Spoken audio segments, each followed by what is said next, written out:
वाह मालिक तेरी रहमत दे हर वक्त निराले रंगिन। कदी जग तू वध खुशहाल आसे अज हर तू नीवें डांगिन। 160 सहेली संग सामल दे ओ सजन पवे दे संगिन। उदे गूंज पई आंदी ए हासे आंदी दे सा यासीन दे तंगिन।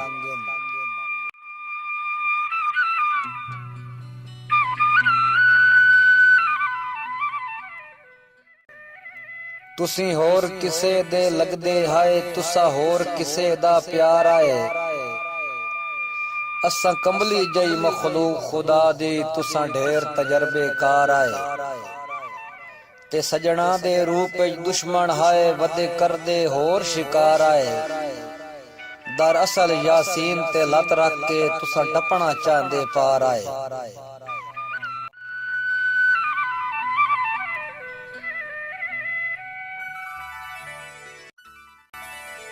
ऐ रब साइया मखलूक तेरे दी आपू लख लख इज्जत करींदी है।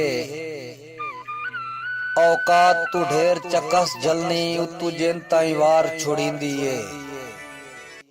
ते वो लगदा कतल ते तुल वैंदा है जैनू दिल दी गल दसींदी है। तेरे एक बंदे ताईं कस लाइए हुण जिंदगी मौत दिसींदी है।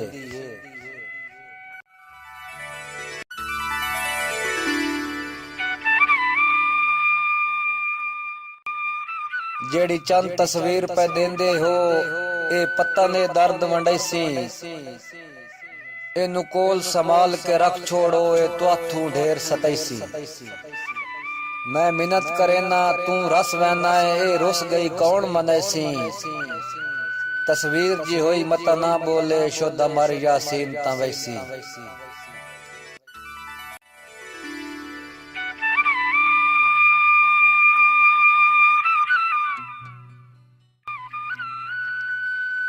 बदकिस्मती अपनी मजलूमी दी तेनू चनरू उदार सुनाई नाई।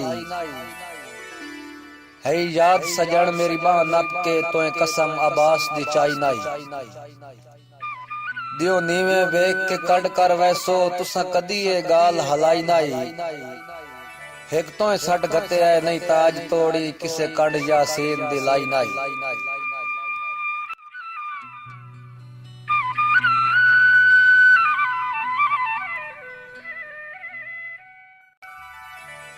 तुआडे हुक्म मरशाद तमील पे होसेन क्यों ना मौत भावे नजदीक हो गई। मेरी साबित कदमी दे चर्चे सुन से जेडी हिजर दी रात तारीक हो गई। ए आम इंसान दा कौल न समझी यासीन आई पत्थर ते लीक हो गई। तुआनू मुखलिस तां तस्लीम करे सा मेरे जिगर दी पीड़ जे ठीक हो गई।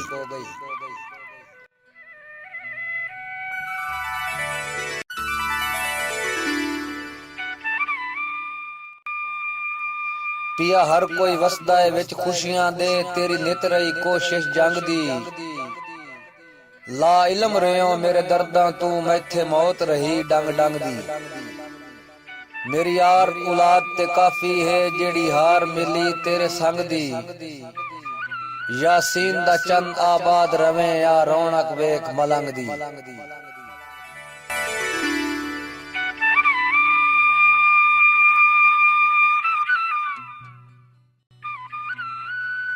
बैठा रोना अपनी किस्मत नू तू मेहंदियां ला तेरा हक बनदा है। मेरी किस्मत विच हिंद दर्द बहू मैथू चूक छुड़ा तेरा हक बनदा है। मेरे जिगर दा खून भी हाजिर है चंद हथ रंगवा तेरा हक बनदा है।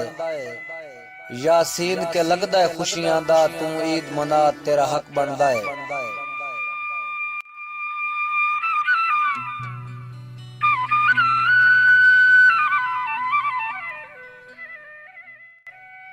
ओ दे अर्जी खुलक ते विस पई जिंदड़ी कीती हद बे दर्द जफा दी। कर दर्द सजन दे खत्म गए रही नहीं गुंजाइश दवा दी। नहीं ढुकदी कई नाल वजावण ते हे आदत ठडियों ला दी। यासीन मुरीदा गाजी दे ताई है पहचान वफा दी।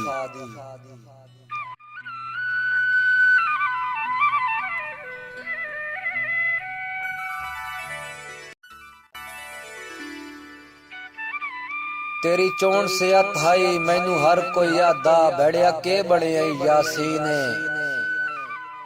ਅਜ ਹਾਲ ਹੰਜਾਰ ਵਜਾਈ ਵਤਨਾ ਹੈ ਤੇਰੀ ਸ਼ਕਲ ਬੜੀ ਗਮਗੀਨ ਹੈ ਤੇ ਗਿਆ ਬਣ ਮਰਕਜ਼ ਪਰੇਸ਼ਾਨੀਆਂ ਦਾ ਹਾਂ ਉਜੜਿਆਂ ਦੀ ਤਸਕੀਨ ਹੈ ਚਿੱਟੇ ਪੈ ਗਏ ਨੀ ਅਵਲ ਜਵਾਨੀ ਵਿੱਚ ਕੋਈ ਜੁਰਮ ਕੀਤਾ ਹੀ ਸੰਗੀਨ ਹੈ